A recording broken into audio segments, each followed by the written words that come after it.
오늘 말씀은 이 고넬료 가족에 대해서 조금 생각해보는 시간을 갖도록 하겠습니다.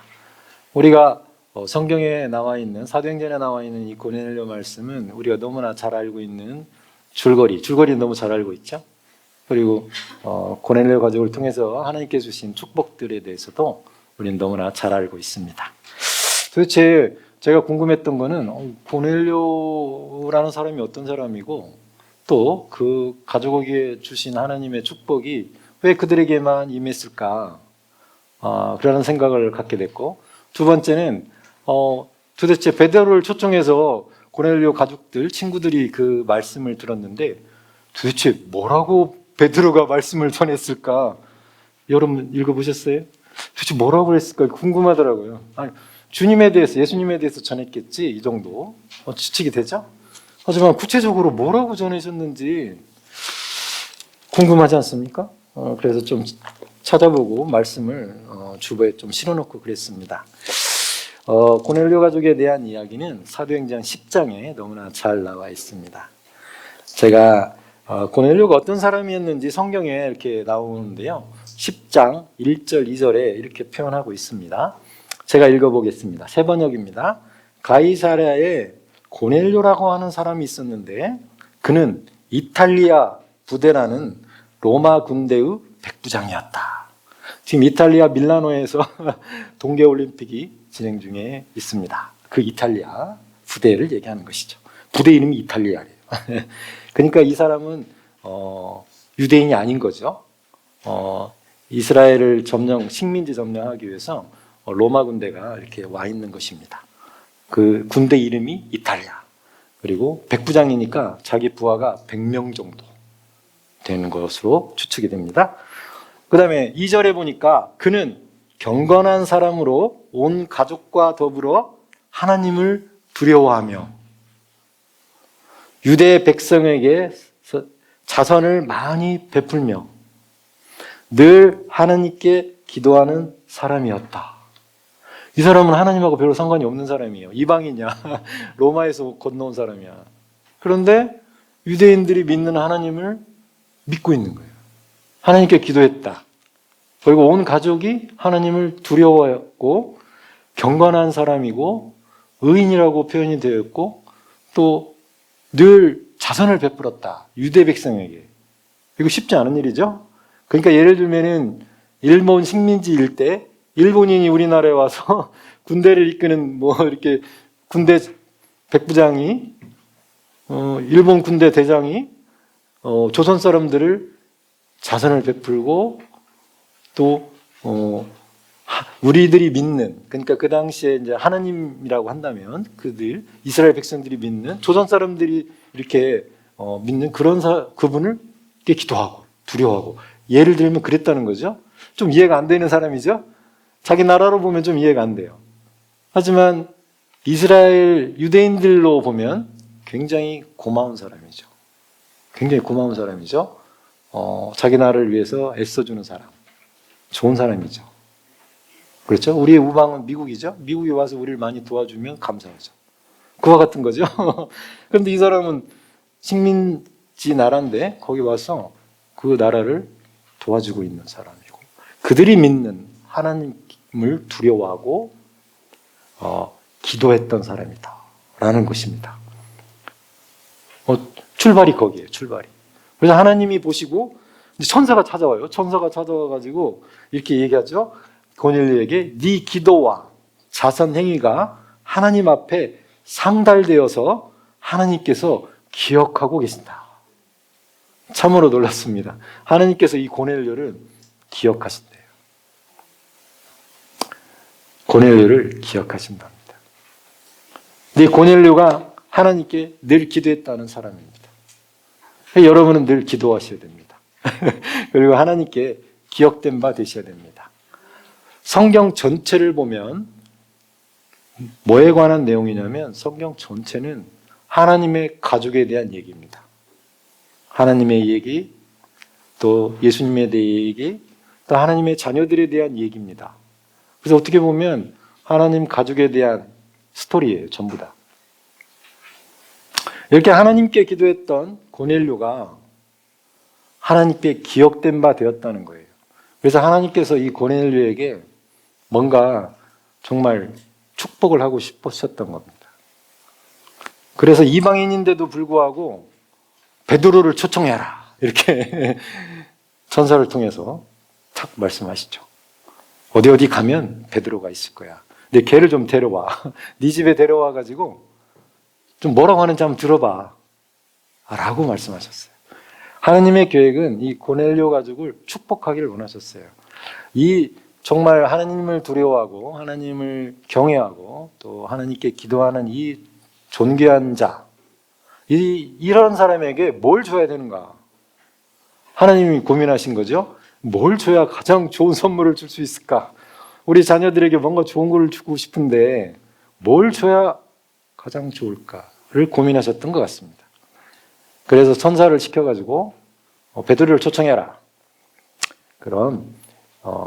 그래서 베드로가 이제 환상을 보게 되죠. 난 이방인한테 상종하지 말라고 돼 있는 유대인 법을 깨고 환상을 보고 이제 따라갑니다. 고넬료가 보낸 사람들을 따라가게 되죠. 베드로도 왜 거기 가는지도 잘 모르고 무슨 말을 해야 되는지도 잘 모르겠는데 하여튼 가라고 하시니까 가는 거죠. 갑니다. 그래서 베드로는 어떤 통로가 되는 것이죠. 하나님의 신부님꾼이죠. 가라고 하니까 가는 거고 네가 무슨 말을 할지 모르지만 뭔가 말을 할 거야 라고 기대를 하고 고넬료 가족에게 가죠. 고넬료 가족도 베드로가 무슨 말을 할지 하나님께서 도대체 왜 이런 일을 시키신 건지 잘 서로 몰라. 베드로도 모르고 고넬료도 몰라. 그 가족들도 몰라. 하지만 만나게 하셨어요. 그래서 베드로가 이제 고넬료 가족에게 찾아가죠. 찾아갑니다. 그랬더니 사람들이 모여 있었어요. 사람들이. 베드로는 깜짝 놀랐어요. 한 명 이렇게 두 명 이렇게 볼 줄 알았는데 그 가족과 친구들이 이렇게 수십 명이 모여 있었어요. 그래서 무슨 현상일까? 그래서 하나님께서 이 고넬료 가족에게 주고 싶어 하시는 게 뭘까? 라는 것이죠. 우리가 오늘 집중해서 봐야 될 게 그런 내용입니다. 도대체 하나님께 기도하고 하나님을 경외하고 또 하나님을 섬기고 있는 하나님의 자녀들에게 하나님께서 뭔가 좋은 걸 많이 주고 싶어 하시는데 도대체 뭘 줘야 가장 좋은 것을 줄 수 있을까? 도대체 베드로를 통해서 무슨 말씀을 하시는지 잘 들어보셔야 됩니다. 베드로가 설교한 내용이 있어요. 그게 사도행전 오늘 주보에 실어놨죠? 10장 34절에서 48절까지입니다. 베드로가 한 얘기를 그대로 성경에 나와 있습니다. 그래서 제가 한번 읽어볼까 합니다. 잘 들어보십시오. 도대체 베드로가 뭐라고 했는지. 34절 베드로가 입을 열어 말하였다. 나는 참으로 하나님께서는 사람을 외모로 가리지 아니하시는 분이시고 하나님을 두려워하며 의를 행하는 사람은 그가 어느 민족에 속하여 있든지 다 받아주신다는 것을 깨달았습니다. 하나님께서는 이스라엘 자손에게 말씀을 보내셨는데 곧 예수 그리스도를 통하여 평화를 전하셨습니다. 예수 그리스도는 만민의 주님이십니다. 여러분이 아시는 대로 이 일은 요한의 세례 사역이 끝난 뒤에 갈릴리에서 시작하여서 온 유대 지방에서 이루어졌습니다. 하나님께서 나사렛 예수에게 성령과 능력을 부어주셨습니다. 이 예수는 두루 다니시면서 선한 일을 행하시고 마귀에게 억눌린 사람들을 모두 고쳐주셨습니다. 그것은 하나님께서 그와 함께 하셨기 때문입니다. 우리는 예수께서 유대 지방과 예루살렘에서 행하신 모든 일의 증인입니다. 사람들이 그를 나무에 달아 죽였지만 하나님께서 그를 사흘 날에 살리시고 나타내 보이게 해주셨습니다. 그를 모든 사람에게 나타내게 하신 것이 아니라 하나님께서 미리 택하여 주신 증인인 우리에게 나타나게 하셨습니다.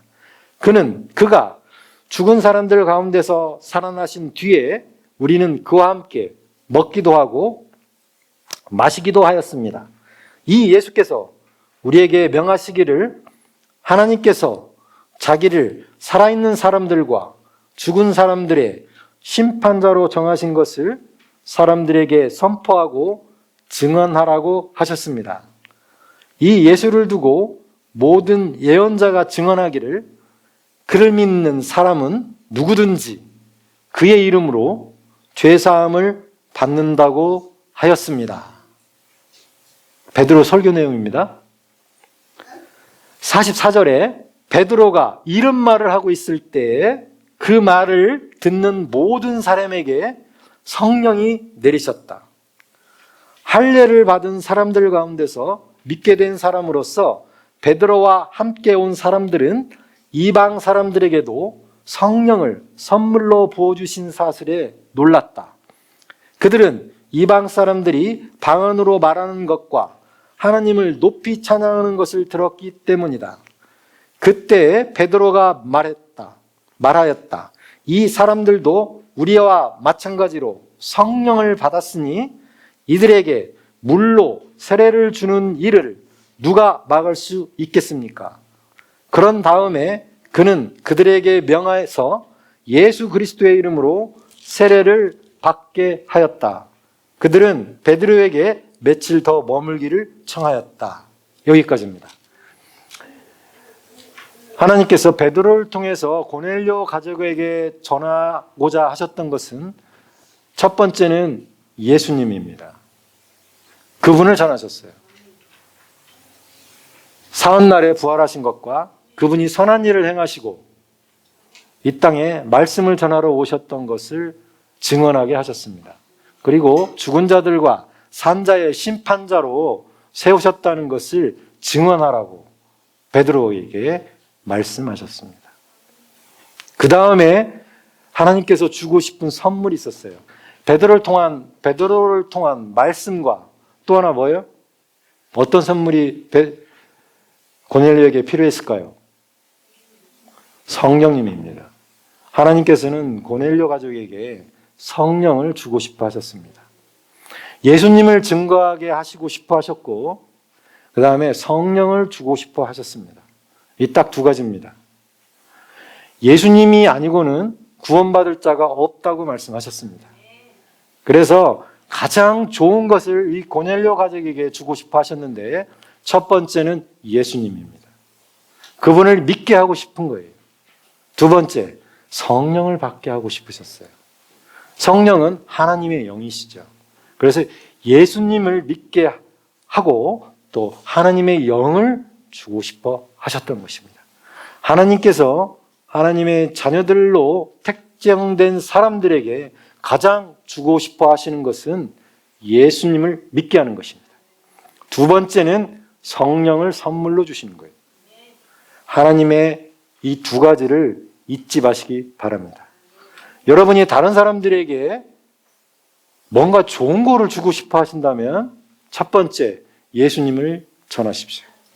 두 번째, 성령 받는 거를 도와주십시오. 그 외에는 없어요. 여러분이 다른 사람이 하나님께서 주신 가장 좋은 것을 다른 사람에게 전달하고 싶으실 때 이 두 가지를 잊지 마시기 바랍니다. 명절입니다. 가족들을 만날 수 있습니다. 친구들을 만날 수 있어요. 복음 전하다 싸우라는 뜻이 아닙니다. 명절 분위기를 해친다고 거부감을 당할 수 있습니다. 기도하시고 때가 되면 입을 열어 말씀을 하십시오. 때가 아니다 싶으면 일단 입을 다무십시오. 싸우지 마시고. 하지만 꼭 기억하십시오. 하나님께서 고넬료 가족을 통해서 주시고자 하셨던 베드로를 통해서 스스로 깨달을 수 있다 없다? 절대 없다. 스스로 구원받은 사람이 있다 없다? 절대 없다. 전하는 자가 없다면 구원받을 자는 없다.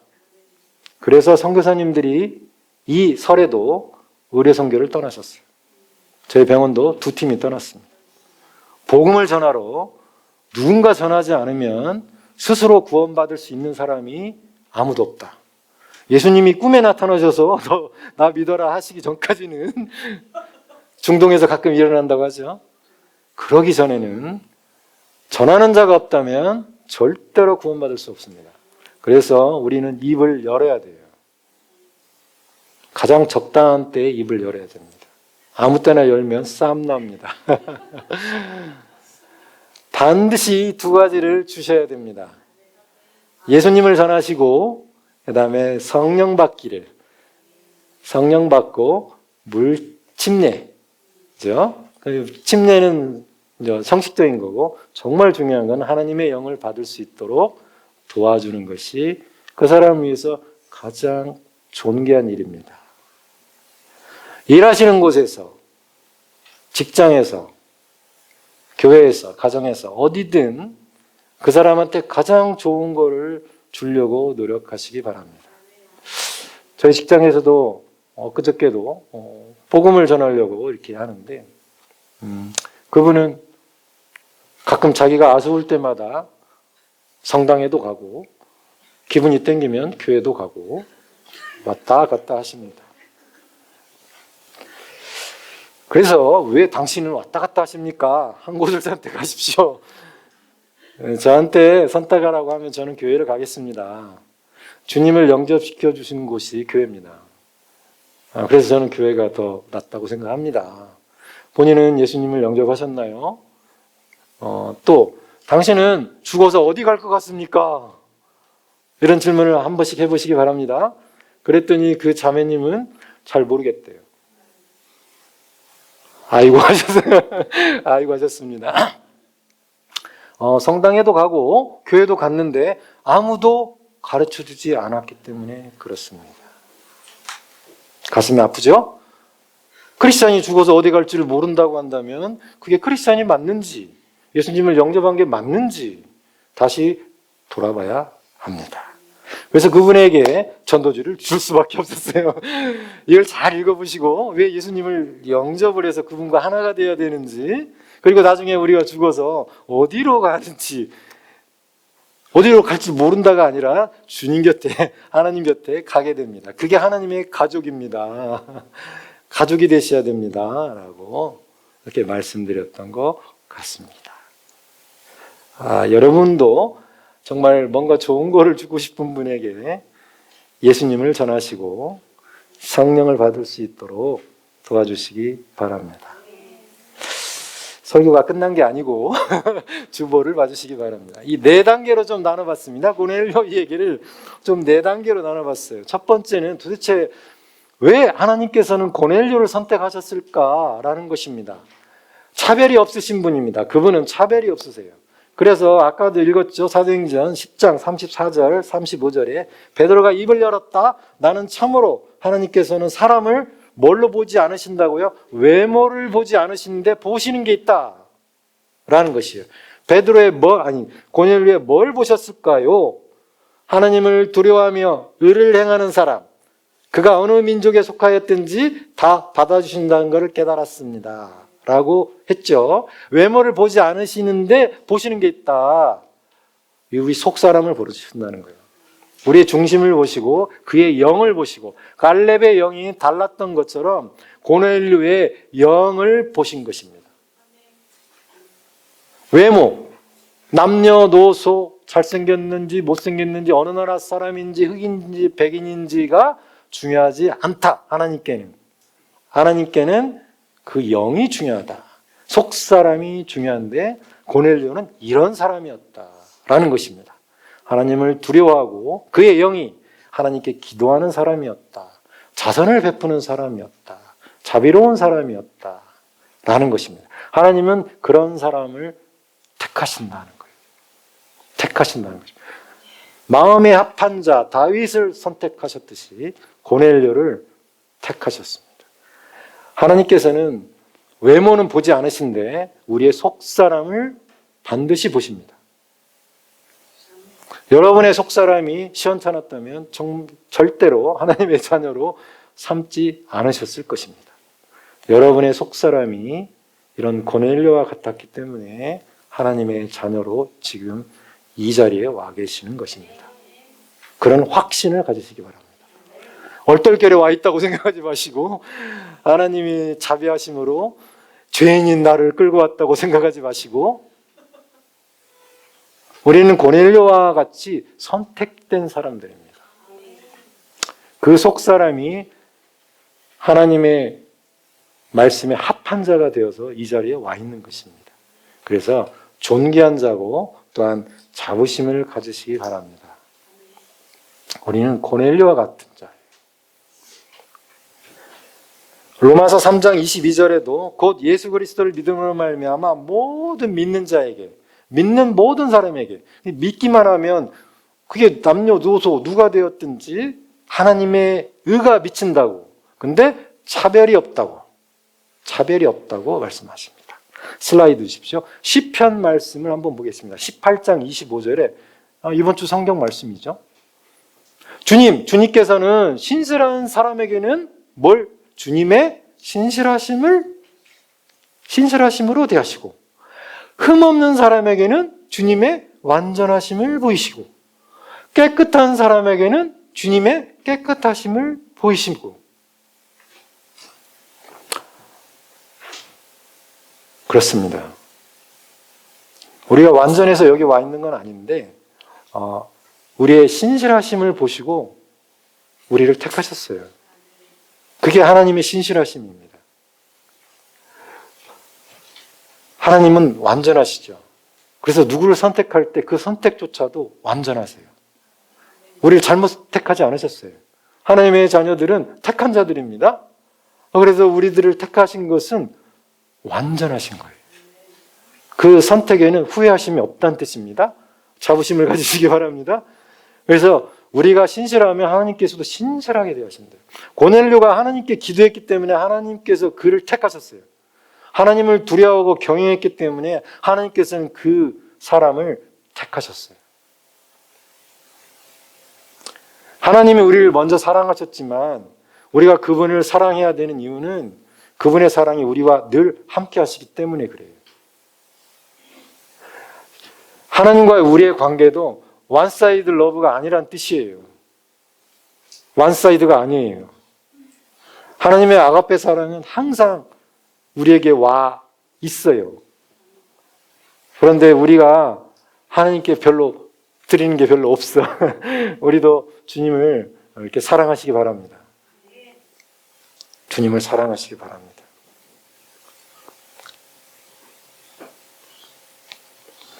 (2번입니다) 두 번째입니다. 두 번째는 뭐냐면 예수님입니다. 예수님. 하나님께서는 이렇게 차별이 없으세요.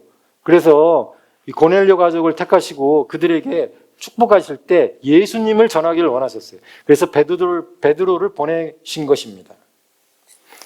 사도행전 10장 36절을 제가 써놨습니다. 하나님께서는 이스라엘 자손에게 뭘 보내셨다고요? 말씀을 보내셨다고 분명히 성경이 되어 있습니다. 말씀을 보내셨어요. 말씀이 육신이 되어서 오신 분이 예수님입니다.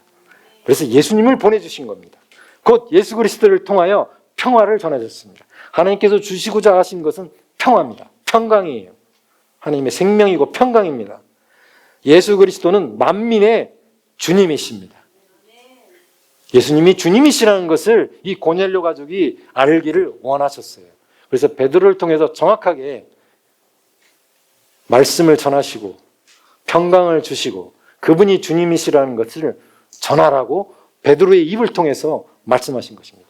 베드로는 자기가 무슨 말을 하는지 잘 몰라요. 성령에 이끌려서 설교를 했기 때문에 성령께서 말씀하신 거예요. 말씀을 전해야 되죠. 슬라이드 주십시오. 시편에도 19장 4절에 그 소리 온누리에 울려 퍼지고 그 말씀이 세상 끝까지 번져나간다. 그래야 세상 끝이 올 거예요. 그분 예수님이 다시 오실 거예요. 말씀이 세상 끝까지 퍼져나갈 거예요. 그래서 이 시간에도 선교지에서 복음을 전하는 분들이 계십니다. 19장 9절도 주십시오. 말씀은 영원토록 견고히 서 있습니다. 말씀 없어지지 않습니다. 하나님께서 어떤 사람을 사랑하셔서 그 사람에게 뭔가를 주신다면 말씀과 두 번째 성령 이외에는 없습니다. 말씀을 주시려고 오신 거예요. 예수님을 주시려고 예수님이 이 땅에 오신 거예요. 이 말씀은 없어지지 않습니다. 그래서 금보다 순금보다 더 탐스럽고 송이꿀보다 더 달콤하다고 다윗은 시편에서 시로 읊고 있어요. 하나님의 말씀은 이와 같다. 사도행전 10장 38절에도 그럼 예수님이 오셔서 무슨 일을 하셨나? 이렇게 베드로를 통해서 하나님께서 성령과 능력으로 부어주셔서 두루 다니시면서 선한 일을 행하시고 마귀에 얽린 사람들을 모두 고쳐주시고 그것은 하나님께서 그와 함께 하셨기 때문이라고 얘기하고 계십니다. 그리고 이 베드로가 전한 것은 예수님께서 부활하셨다는 거예요. 10장 40절에 써놨어요. 하나님께서 그를 사흘날에 살리시고 나타나 보이게 하셨습니다. 부활하셨다는 것을 베드로는 증인이죠. 예수님께서 살아나신 걸 본 사람이에요. 그래서 그것을 베드로는 알았으면 좋겠다. 예수님이 부활하신 것을. 그리고 우리도 예수 믿을 때 나중에 다 부활할 거라는 것을 베드로도 알았으면 좋겠다. 라는 거예요. 내가 죽어서 어디 갈지 모른다. 이런 게 아니고 베드로가 알았으면 좋겠다. 너도 예수님처럼 이렇게 나중에 다 살아날 거라는 것을 베드로를 통해서 전하고 싶으셨어요. 10장 42절에는 이 예수께서 우리에게 명하시기를 중요한 부분입니다. 하나님께서 자기를, 예수님을 살아있는 사람들과 죽은 사람들의 심판자로 정하신 것을 사람들에게 선포하고 증언하라고 하셨습니다. 심판자가 누구요? 그리스도의 심판대 앞에 누구든지 다 서야 된다는 거예요. 죽은 자나 산 자나 할 거 없이, 죽은 사람이나 산 사람이나 할 거 없이 모두 그리스도의 심판대 앞에 쓸 수밖에 없다고 고넬료는 알았으면 좋겠다고 베드로를 통해서 말씀하시는 거예요. 만민의 주님이시고 그분이 심판자이고 우리가 죽어서 그분 앞에 간다는 사실을 모두가 깨달았으면 좋겠다. 고넬료 가족 전체가. 그리고 그를 믿어라. 3번이 그를 믿어라. 그를 믿어라. 그를 믿는 사람들입니다. 10장 43절에 이 예수를 듣고 모든 예언자가 증언했어요. 그동안에 오랫동안 선지자들이, 예언자들이 수도 없이 얘기를 해왔어요. 예수님에 대해서. 뭐라고? 그를 믿는 자마다, 그를 믿는 사람은 누구든지 그의 이름으로 죄사함을 받는다고 하였습니다. 그를 믿는 자마다. 그래서 고넬료 가족이 예수님을 믿기를 하나님께서는 간곡히 원하셨어요. 그게 가장 좋은 선물이라는 것을 하나님께서는 아셨어요. 그래서 고넬료 가족이 예수님에 대해서 알기를 원했고 그분을 믿기를 온 가족이 전체가 다 친구들까지 믿기를 원하셨어요. 그분이 주님이 되기를 원하셨어요. 로마서에는 우리가 영접교대에 늘 나오지만 10장 9절 10절에 당신이 만일 예수를 주님이라고 입으로 고백하고 하나님께서 그를 죽은 사람들 가운데서 살리신 것을 마음으로 믿으면 구원을 얻을 것입니다. 사람은 마음으로 믿어서 의에 이르고 입으로 시인해서 구원에 이르게 됩니다. 우리 입으로 시인하는 것과 마음으로 믿는 것 둘 다가 반드시 필요하다는 거예요. 그래서 베드로를 통해서 말씀을 들어야 돼. 그래야 믿음이 생겨요. 그래서 직접 초청한 거예요. 직접 들어서 스스로 구원받을 수 없어요. 절대로. 전하는 자가 없으면 절대로 구원받을 수 없어요. 들어야지, 말씀을 들어야 믿음이 생겨서 예수님을 믿죠. 그래서 반드시 말씀을 전해야 돼요. 그리고 그 사람이 놀라운 은혜는 이 사람들이 고백도 안 했어. 근데 성령이 오셨어. 대단한 사건입니다. 시편 다음 주세요. 19편 14절에 이렇게 나옵니다. 나의 반석이시오 구원자이신 주님, 내 입의 말과, 성경은 항상 이 입에 대해서 나옵니다. 말에 대해서. 내 입의 말과 내 마음의 생각이 두 가지입니다. 우리의 말과 마음이에요. 두 가지가 항상 같이 가야 한다는 거죠. 말 따로 생각 따로 원치 않으세요? 성당 갔다 교회 갔다 원치 않으세요? 언제나 내 입의 말과 내 마음의 생각이 언제나 주님의 마음에 들기를 바랍니다. 그래서 일관된 사람이 되어야 돼요. 우리의 마음도, 우리의 입도, 마음은 믿을까 하는데 말이 안 나와. 문제가 있죠? 두 개가 다 따라가야 돼요. 그분을 믿는다는 것은 우리의 마음이 예수님을 믿고 우리의 입으로도 나와야 된다는 것입니다. 그게 우리의 주님인 거예요.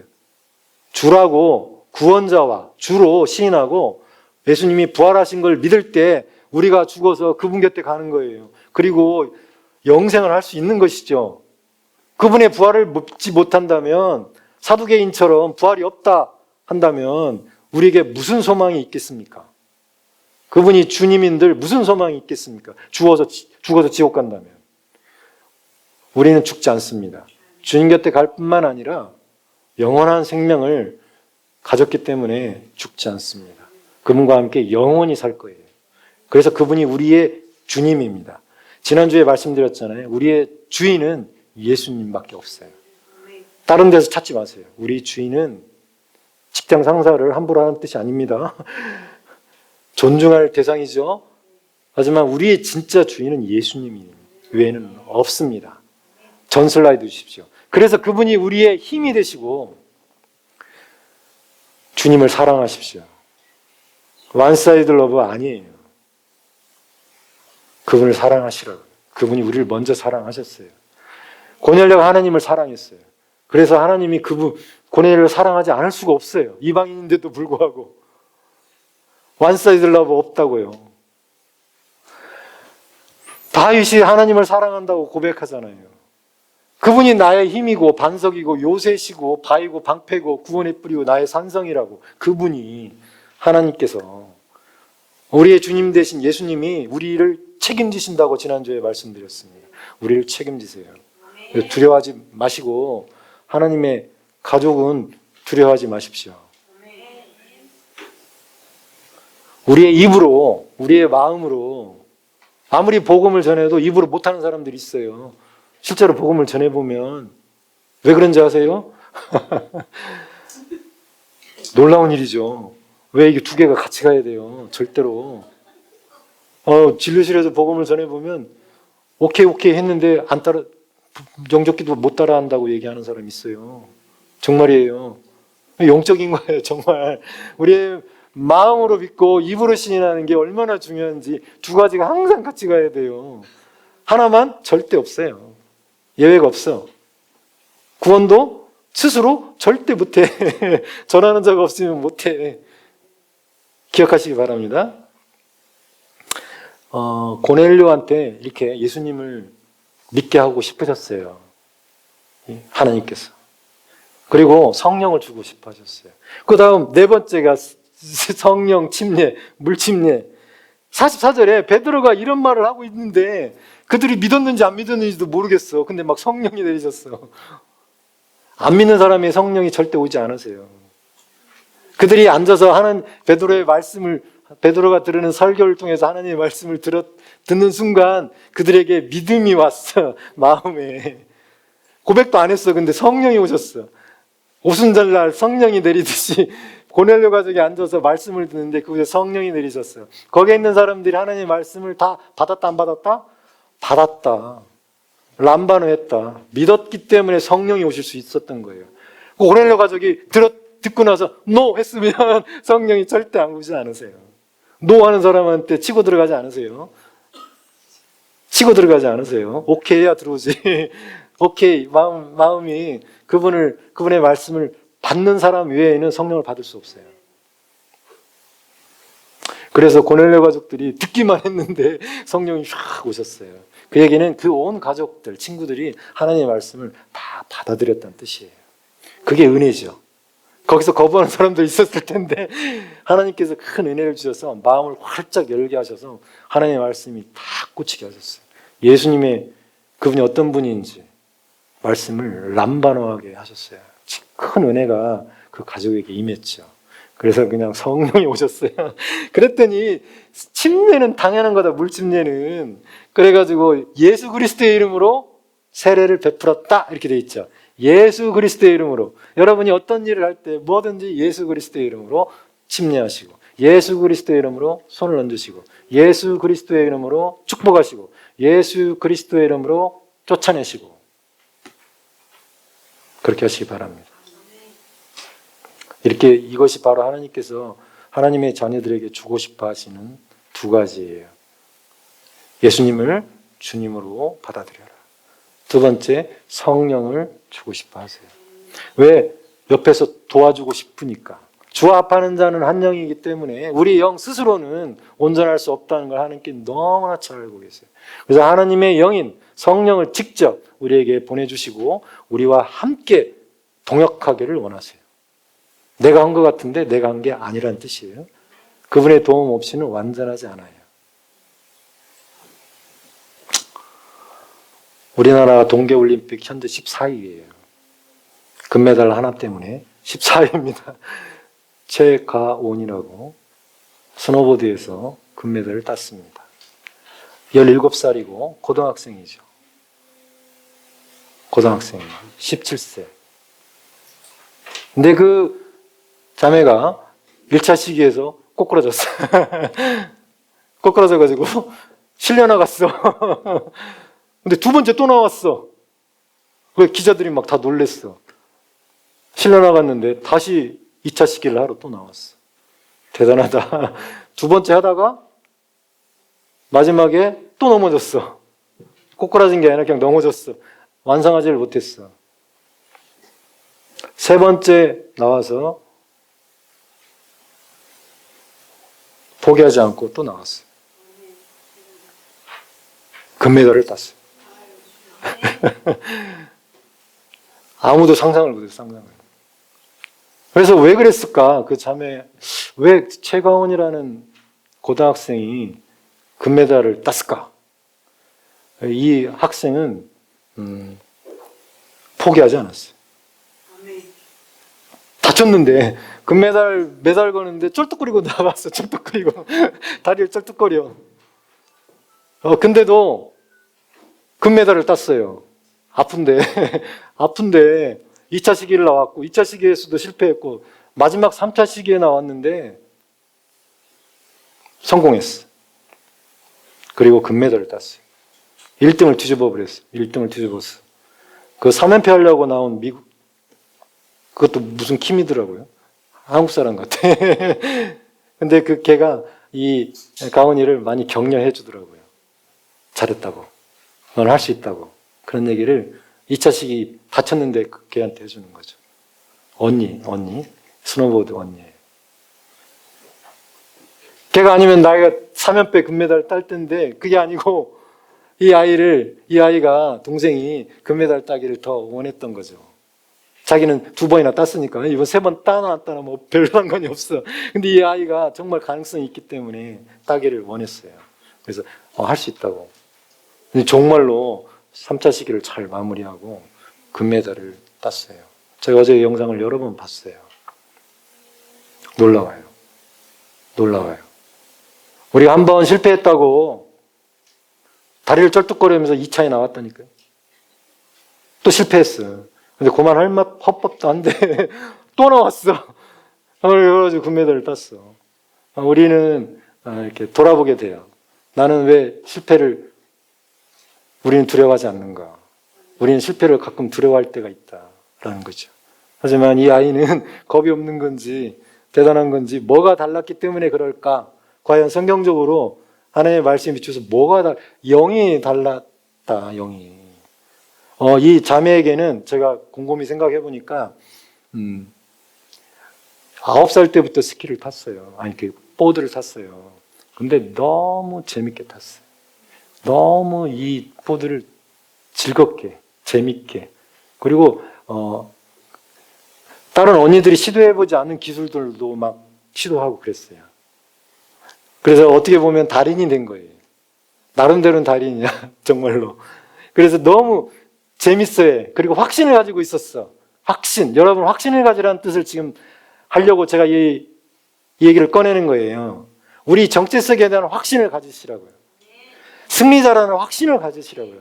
이 자매는 그냥 자기가 잘하든 못하든 정말 뛰어난 기술을 하고 싶었던 거예요. 그냥 그리고 자기는 늘 해왔어. 그래서 너무 자연스러운 거야. 그래서 내가 좀 다쳤다고 이걸 안 하고 말고 이런 게 아니야. 늘 하던 걸 했던 거야. 그냥 너무 재밌어해. 너무 잘해. 자기는 이거 할 수 있다는 걸 너무 잘 알고 있어. 근데 한번 넘어진 거야. 그래 늘 하던 대로 그냥 했던 거야. 우리가 말씀을 한번 보고 말 게 아니고 계속 보시라고요. 이 말씀을 했는데 내가 한 번 안 됐어. 그래서 어쩌다는 거예요. 계속 하라시라고요. 하던 대로 하세요, 그냥. 그러다 금메달 따면 돼요. 넘어지고 다칠 수 있죠. 꼬꾸라질 수 있죠. 그런데 하던 대로 하세요. 그냥 맨날 기도하시고 맨날 말씀 보세요. 고백하시고. 그게 잘하는 거잖아요. 그거밖에 할 게 없잖아요. 걔도 그게 너무 재밌어서 계속 한 거예요. 그냥 고관한도 기술을 한 거예요. 그냥 너무 재밌어. 놈들이 시키든 안 시키든 계속 한 거예요. 그리고 확신이 생겨. 그래서 1차 시기 했는데 꼬꾸라졌어. 이거 이상하다. 근다고 거기서 뭐 끝내지 않고 또 한 거예요. 그냥 계속 한 거예요. 3차 시기까지 그냥 열심히 한 거예요. 그냥 자기가 하던 대로, 연습한 대로. 우린 연습한 대로 해야 돼. 연습한 대로. 평소에 뭔 연습을 하시나요? 늘 말씀 보시고, 늘 고백하시고, 늘 기도하세요. 그 말씀대로 되는 거예요. 어느 순간에 그냥 점핑을 하잖아요. 점핑. 우리 삶도 마찬가지죠. 우리에게 어떤 벽이 있다고 쳐봐요. 높은 벽을 넘을 수 있다고요. 다음 슬라이드, 마지막 슬라이드 주세요. 시편 19편 29절에 이렇게 나와요. 참으로 주님께서 나와 함께 계셔서 도와주시면 나는, 그래서 성령님이 반드시 필요해요. 성령님이. 나는 날쌔게 내달려서 적군을 뒤쫓을 수 있대요. 그 다음에 어떻다고요?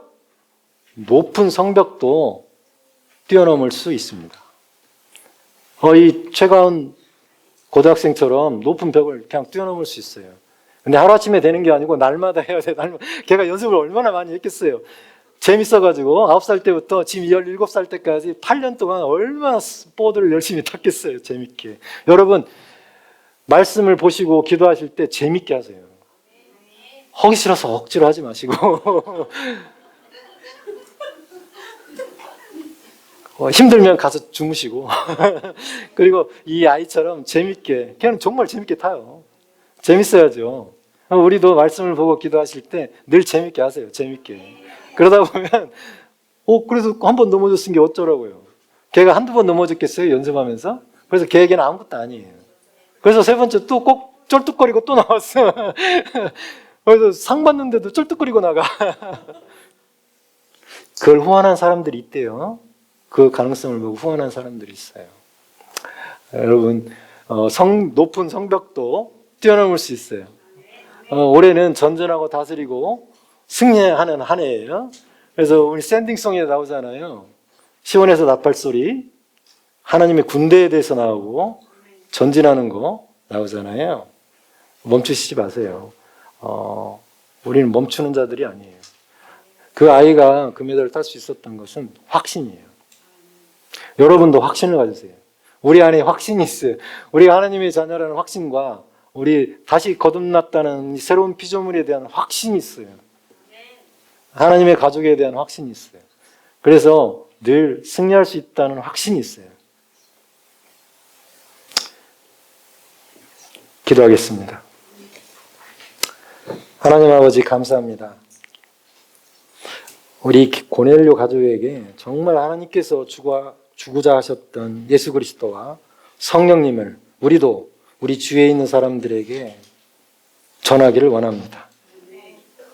무엇보다도 우리가 어떤 존재인지, 어떤 정체성을 가지고 있는 사람들인지 먼저 깨달아 확신을 갖기를 원합니다. 우리 가운데 이런 계시가 열리고 정말 하나님의 마음과 뜻이 우리 가운데 활짝 열리기를 간절히 기도드립니다. 우리에게는 불가능이 없습니다. 나에게 능력 주시는 분 안에서 나는 모든 것을 할 수 있다고, 우리들이 모든 것을 할 수 있다고 말씀하십니다. 주님 감사합니다. 예수님의 이름으로 기도하였습니다. 아멘.